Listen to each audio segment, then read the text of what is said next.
Hi guys, it's Danica Christine, and this video is a comparison between the Annapurna circuit and the Annapurna Basecamp trek.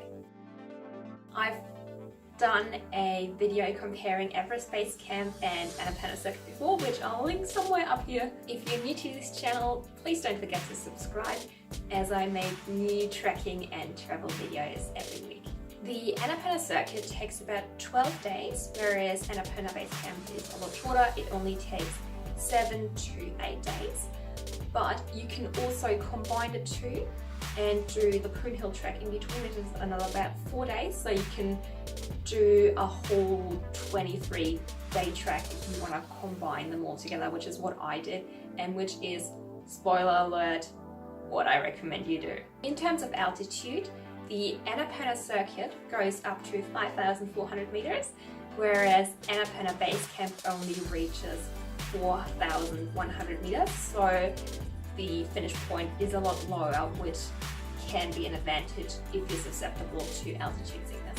The season for those two treks is about October to December, although I would say the Annapurna circuit I would only do in October and November, because in December you can already have a lot of snow on the Torunga Pass, which is the highest point on the circuit, and you wouldn't want to cross that in snow. So that season kind of finishes in November, whereas on the Basecamp trek you can go into December pretty much.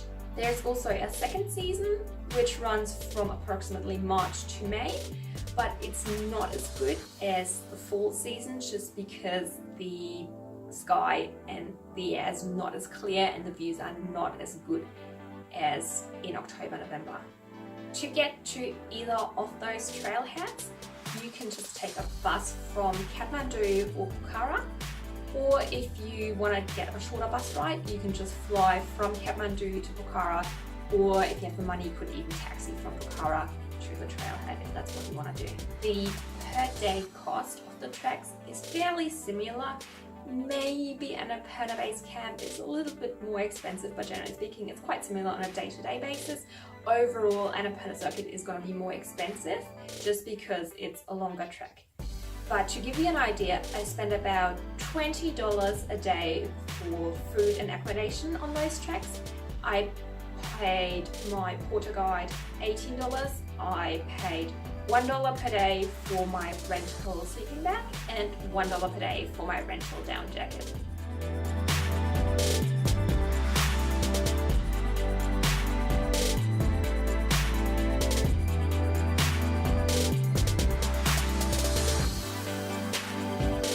The circuit has some downsides compared to the Basecamp trek.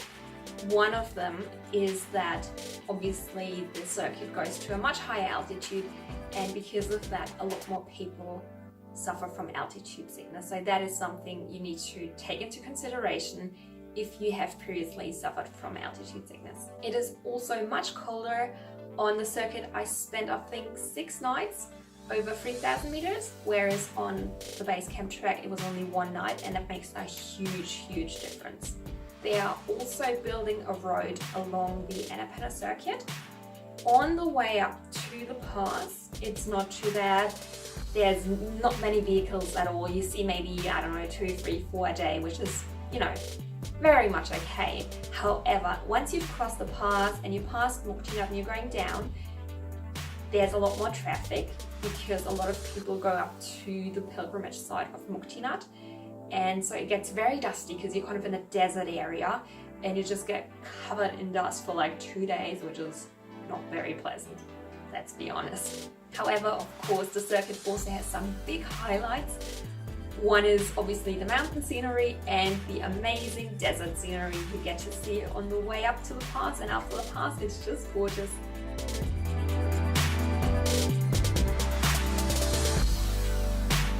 There's a pilgrimage site in Muktinat. It's a really important Hindu pilgrimage, so it's a great place to experience the local culture.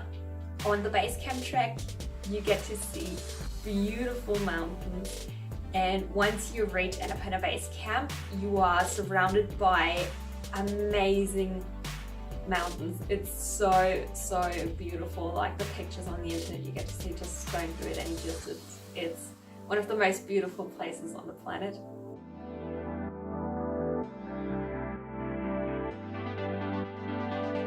Overall, I have to say I love both treks, and I really recommend, if you can do whole Annapurna trek, then I'd really do that. So you'd start with the Annapurna circuit, go up Poon Hill and then up Annapurna Base Camp, and that is what I did in 23 days, which was absolutely amazing, and that's what I really highly recommend you to do if you have enough time. However, if you have to decide and you can only do one trek, then I'd probably recommend Annapurna Base Camp, just because I find the scenery there even more beautiful. Although I love both treks, but on the base camp trek I just prefer the scenery because the mountains are even more beautiful, and there's some really nice uniquely shaped mountains that look just so gorgeous. It's a bit easier to do, the climate will be warmer, it's kind of physically more pleasant. Or you could do Annapurna Base Camp and combine it with Poon Hill. Poon Hill only goes up to I think 3,200 meters as well, so that's not too bad either. So that would be an easy option. Please don't forget to subscribe if you like this video, and let me know in the comments down below if you've got any further questions about either of those two treks or about the Everest Base Camp trek.